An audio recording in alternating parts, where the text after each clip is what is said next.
first thing I ever learned to do with a pencil was to draw. All my grade school notebooks were always covered in doodles. I was always getting in trouble. I'd go home, talk to my parents, and they'd yell at me because my arms were covered in drawings. And they told me that I needed to harness my creativity. So I dove into art.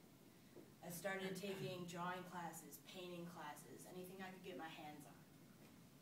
Growing up, I finally got into high school, and my teachers recognized my natural talent. I got into art classes and I started submitting paintings to galleries and shows.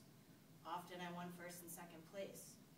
Come junior year of high school, I was voted to be the president of the National Art Honor Society, which was a really big deal to me.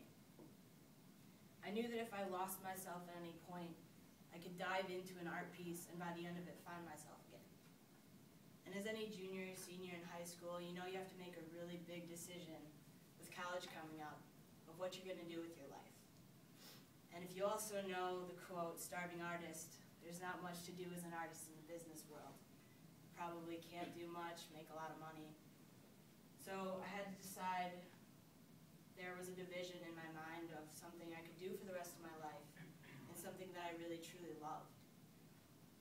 So I decided to put myself out on a limb and apply to Pratt, which, if you don't know, is sort of the Harvard of art schools. It's in Brooklyn, New York. I thought I knew a lot of artists who had gone to pursue their work, but that doing it every day was draining, and they lost their love for it. I didn't really want to risk that, so I also applied to DePaul and Loyola. Standing here today, you probably know that even though I did receive an acceptance letter from Pratt and tuition money, I turned it down. I'm standing here pursuing a career in communications where I get to dabble in graphic design, advertising, creative writing.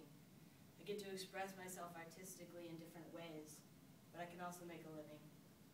But at the end of the day, I can go home, I can draw and paint when I feel like it, when I want to express myself to those around me. I can still find happiness in something that I love every day, and it's not draining.